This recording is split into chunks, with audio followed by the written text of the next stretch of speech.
আমি বলছিলাম না যে আমার সেই ছোট্টবেলার স্কুলের প্রোগ্রাম আছে, তো বাড়ির সামনে প্রোগ্রাম হচ্ছে, তো চলো গিয়ে দেখি। আমি বাড়িতে ছিলাম না, এখন এসে দেখি প্রোগ্রাম শুরু হয়ে গেছে। আমাদের বাড়ির ছাদে আবার মাইক লাগিয়েছে, প্রোগ্রাম শুরু হয়েই গেছে মনে হয়। দোকানে একটু এসেছিলাম, তো এখন যাচ্ছি প্রোগ্রাম দেখতে আর দেখাতে আর সাথে করতেও।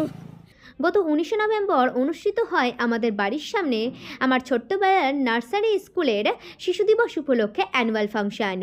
ও আমার স্কুলের নামটা হচ্ছে আনন্দমার্গ স্কুল। এই অনুষ্ঠানটির জন্য আমি এত বেশি এক্সাইটেড কেন, চলো এটা একটু জেনে নেই। কারণ আমার দেখা এটা হচ্ছে প্রথম অনুষ্ঠান এই স্কুলের, তাও আবার শিশু দিবস উপলক্ষে।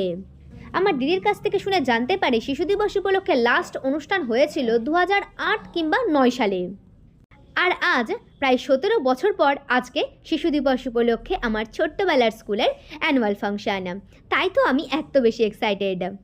সবার প্রথমে গুরু শ্রী শ্রী আনন্দমূর্তিজিকে সম্মান জানিয়ে এই প্রোগ্রাম শুরু করা হয়।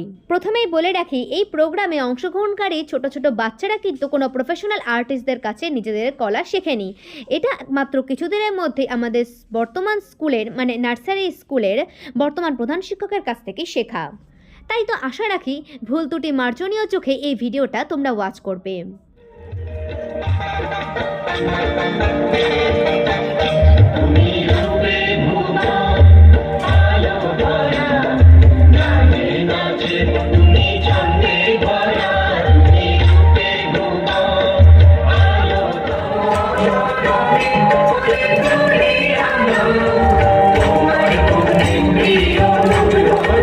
কাকটা তোমায় দেখতে পেল, তোমায় দেখে তেড়ে এলো না?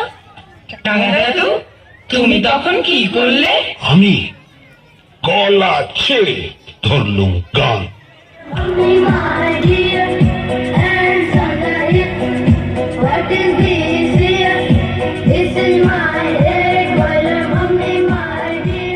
একের পর এক গানের প্রোগ্রাম চলছে, সবাই আছে এখানে। যে আমার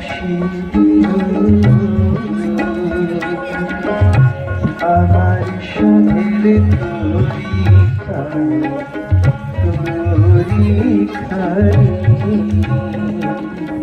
এখন ঘুরে তো সময় বলছে প্রায় রাত্রি 9টা বেজে 9 মিনিট। আর এই মুহূর্তে খুব সুন্দরভাবে স্মুথলি সম্পূর্ণ হলো আমাদের আনন্দমার্গ স্কুলের প্রোগ্রাম। খুবই সুন্দর লাগলো, খুবই সুন্দর হয়েছে। সবার প্রথমে ধন্যবাদ জানাতে চাই আনন্দমার্গ স্কুলের বর্তমান প্রধান শিক্ষককে।